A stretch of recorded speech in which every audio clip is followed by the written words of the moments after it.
董事會的投影幕亮起時，我一眼就看見了自己的名字，6筆門禁記錄，6個一模一樣的時間，凌晨2點17分13秒。會議桌另一頭把頁面往下切了一格，6晚17樓，江總監這幾次刷卡都掛在你名下。我沒接這個結論，只盯着那6個完全相同的描述。更麻煩的是，公司公開樓層資料裡根本沒有可使用的17樓。董事會給了我48小時說明，否則併購案換人，我的最高權限立即暫停。先別問我是怎麼進去的，我把筆記本翻開，先確認我到底有沒有進去。會議室裡沒人回答我，直接把6個日期抄了下來。其中3晚我人在外地，機票、飯店、入住異地，會議簽到都能對上，甚至連當晚的視訊會議錄影都有時間戳。這3筆不可能是我本人刷的。另外3晚我確實在這座城市，光靠一句我沒去沒有意義。我調出停車場進出與大樓電梯記錄，把能驗證的部分一項一項拆開。桌上的資料被重新核過一遍，有人終於開口，至少這3筆不能再當成你實體刷卡的證據，這是第一個答案，但離洗清嫌疑還遠。我的權限照樣被凍結，螢幕跳出停用通知時，我反而更確定一件事，如果有人想讓我在表決前退出，現在正是最好的時機。我重新看那6個時間，真人連續6晚刷門禁，不可能精準到同一秒，2點17分13秒，更像某個固定程序，而不是某個人的習慣。我追查這份安全報告最早的建立人，畫面跳出唐雨嫣的名字，她今天沒到班，手機關機，工位上那杯昨天的咖啡還原封不動。唐雨嫣的失聯讓那份報告突然多了一層不確定，我沒有把它當成答案，只先查請假記錄，沒有申請，也沒有任何正常離席說明。10分鐘後，一封排程郵件進了我的信箱，寄件人正是唐雨嫣，內容只有一句：如果他們說是17樓，先去看16樓的消防門。我把手機收進口袋，直接去了16樓普通辦公區，一切正常，只有靠最裡側的消防通道門後多了一塊和牆面顏色近乎一樣的封板。封板沒有完全貼死，我側身看進去，後面竟然還有一段往上的舊樓梯，牆上的樓層箭頭被拆了，只留下固定螺絲的痕跡。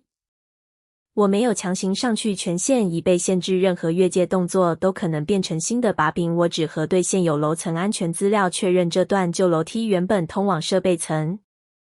現有資料只把上面標成停用設備層，公開樓層圖裡卻沒有正常入口。這個答案沒有解釋冷風，反而讓樓上的運作更可疑。我把手放到通往上層的門邊縫裡，有穩定的冷風往外送。停用樓層不該有這麼明顯的空調氣流。旁邊消防電力面板也亮着17樓的用電不是零數字平穩，表示上面不是偶爾通電，而是有設備長時間運作。我拍下只證明樓層存在且運作的畫面，沒有再往前一步。17樓不是不存在，它只是被從正常動線裡拿掉了。我把中央門禁報表、電梯控制記錄和消防設備資料分別交給陳彥洲，只說一句：不要相信整理過的報表，先看原始設備。陳彥洲把3套時間軸拉到同一個畫面上，那3個我人在外地的夜晚，中央報表都有我的名字，大廳卻沒有我進門，電梯也沒有上行記錄。如果你真的刷卡進樓，至少會留下一條路徑。他指着空白欄位，現在只有中央報表說你去過。我把6筆時間重新排列，02、17、13，像6枚釘子釘在同一條線上，查所有固定排程，從2點17分開始。幾分鐘後，公司災備清單裡出現一條每日任務高權限專案資料，凌晨2點17分同步。我盯着那個時間，第一次覺得門禁記錄裡最顯眼的東西可能根本不是門禁，它首先是一個系統時間。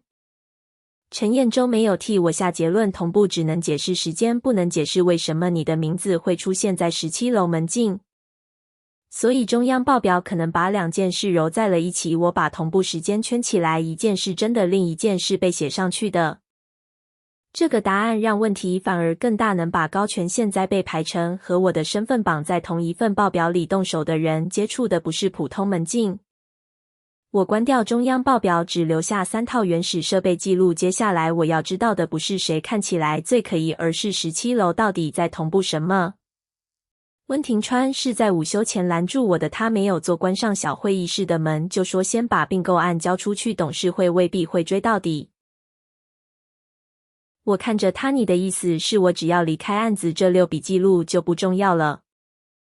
我是在幫你止損。他的語氣很平，現在硬撐，最後可能連職位一起丟。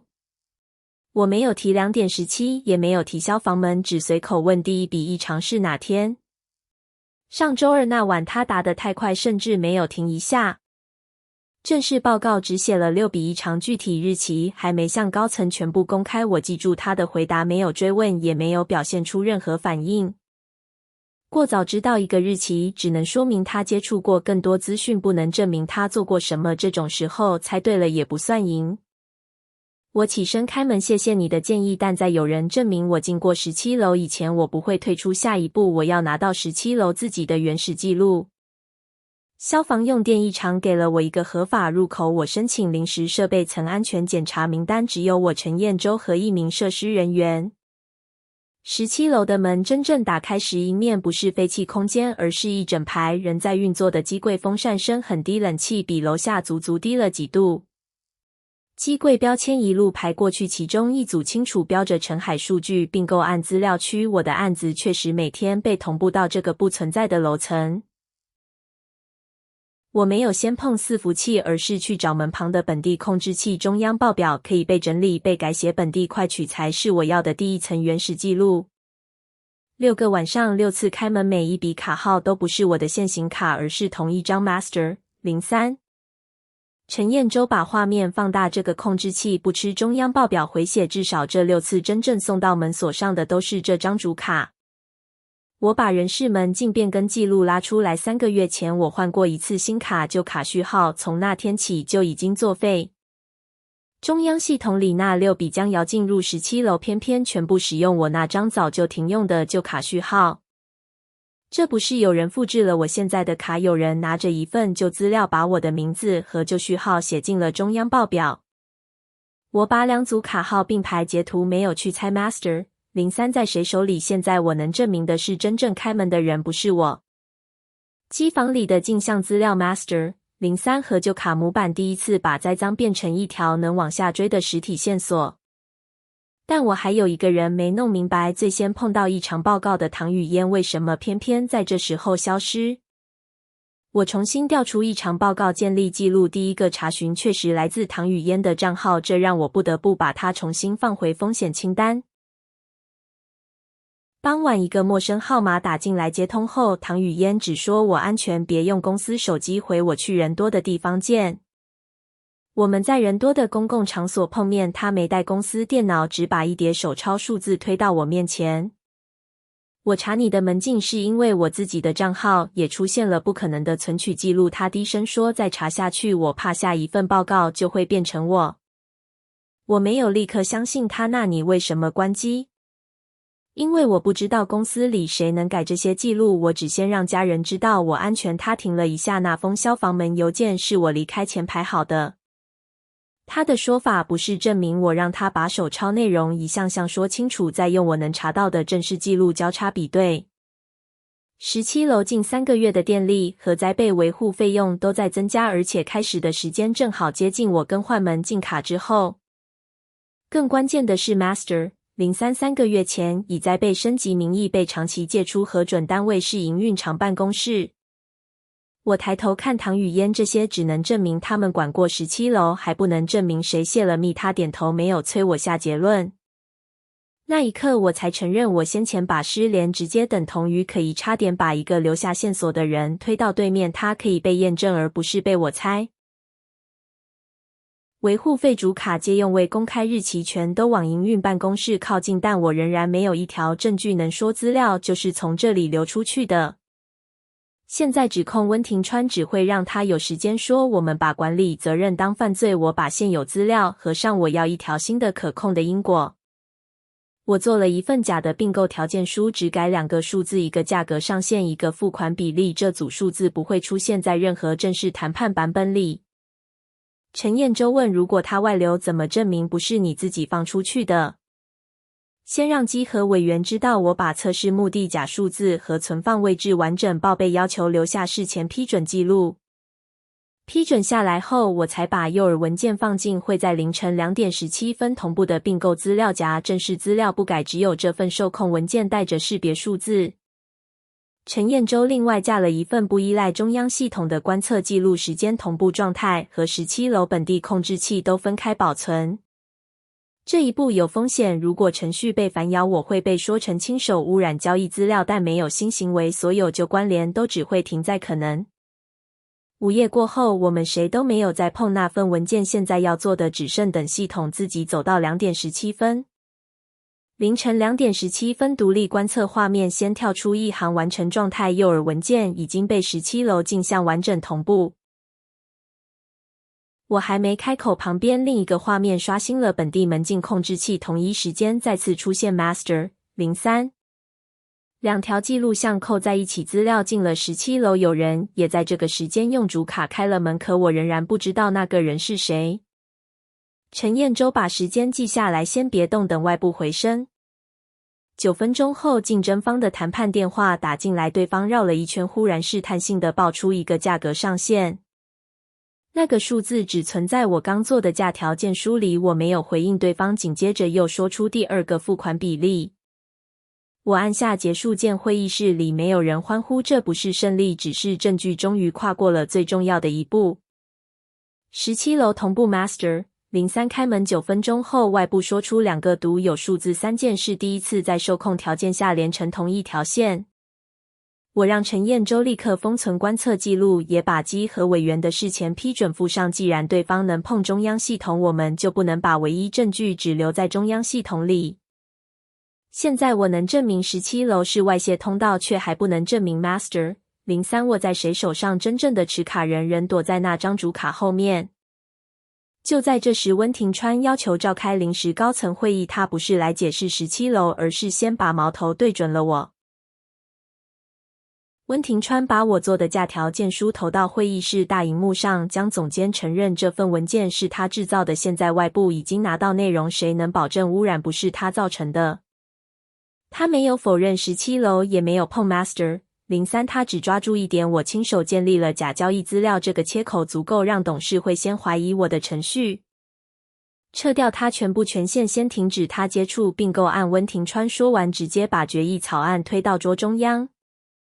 我把另一份文件放在旁邊，測試開始前，稽核委員已經書面批准假數字存放位置、觀測方式全在這份記錄裡。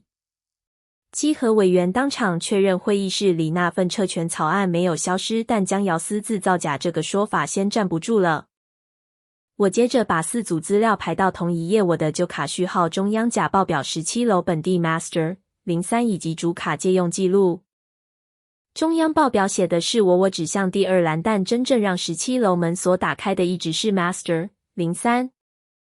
陳彥洲補了一句，本地控制器不接受中央報表，直接回寫這些主卡開門記錄不是後來在報表裡改出來的。唐雨嫣把借用文件推過去 Master 03 3個月前由營運長辦公室已在被升級名義長期領用，直到現在都沒有正式歸還記錄。溫庭川看完只問辦公室領用就代表是我刷的。他把最後的缺口說得很準，主卡可以被別人拿走，管理責任也不等於本人使用，董事會不能只靠一張借用單把人定死。48小時快走完了，我手裡的證據已經能證明外洩通道、假門禁和主卡存在，卻偏偏還差最簡單的一件事，誰親手拿着 Master 03。我沒有再跟他爭，我把17樓封存申請推到稽核委員面前，既然大家都同意這裡有風險，那就現在封。外部稽核接管17樓的決議在會議桌上通過，我要求立即停止鏡像系統寫入封存所有本地設備。這個動作的目的不是逼誰認罪，而是把時間壓到最短，真正需要那些資料的人只剩封存前這一個窗口。我事先和稽核保全部門確認程序，只監看17樓實體入口，先不要阻攔，所有時間與人員由獨立記錄保存。董事會宣布休會後，溫庭川收起手機，我去跟律師通話，他起身離開，沒有看我。我也沒有跟出去，這時候多做一個動作都可能讓他改變選擇。監看畫面裡走廊一直是空的，幾分鐘後門禁狀態突然從待機跳成授權。6個晚上6次開門，每一筆卡號都不是我的現行卡，而是同一張 Master 03。下一秒溫庭川出現在17樓入口，他自己拿卡自己刷開那扇門，動作沒有任何遲疑。稽核人員在耳機裡確認持卡人已進入，身份確認我沒有回答，只把時間寫在封存記錄上。到這一刻 Master 03不再只是一張掛在營運辦公室名下的主卡，他第一次被獨立人員確認握在溫庭川本人手裡。溫庭川進門後沒有停在外側設備區，他穿過整排機櫃，直接走到最裡面的鏡像控制設備前。監看人員沒有替他解釋目的，但他的路線已經說明一件事，他知道哪一組設備才是核心。幾秒後，系統狀態跳出，清除程序啟動。現在進場，我對稽核人員說。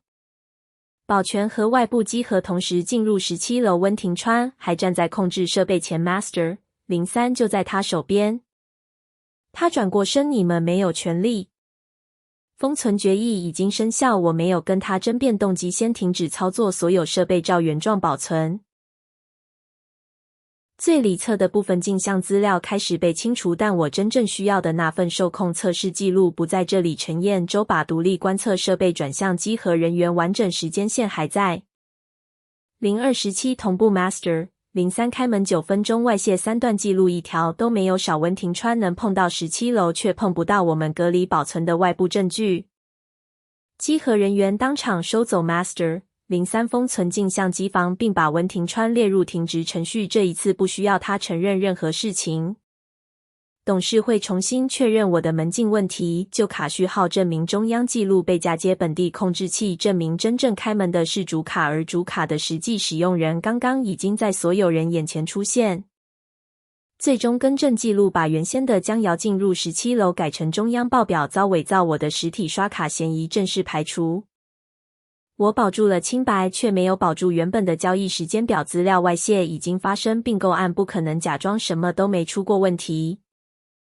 我接受延期，比起在錯誤資料上搶一個表決日期，先把整條權限和洩密鏈封住，才是這場勝負真正結束的方式。外部稽核用了後續記錄把整條鏈重新拼完。17樓鏡像 Master 03，我的舊卡模板以及競爭方收到的受控數字全都能互相對上。董事會恢復了我的權限，併購案延期重談，但負責人沒有換。我提出的第一個條件是所有高權限備份系統從此納入獨立稽核。17樓被正式封存，不再以設備層的名義藏在正常管理之外，任何主卡借用都必須有歸還與2次複核記錄。唐雨嫣回公司那天把那疊手鈔數字又帶來了，我看着他說，那天我先懷疑了你。他笑得有點疲憊，換成我大概也會。但我不該把失聯當成答案。我把資料還給他之後，有意嘗先讓證據說話，也先讓人有解釋的機會。陳彥洲把獨立稽核報告交進董事會後，這場調查在公司內部算是告一段落，剩下的司法與外部程序不再由我們私下判斷。第二天凌晨2點17分，我還在辦公室，新的獨立監控照常跳出提示。螢幕上只有一行很普通的結果同步完成，無實體進入。我看了幾秒，關掉螢幕。這一次2點17分終於只是一個時間。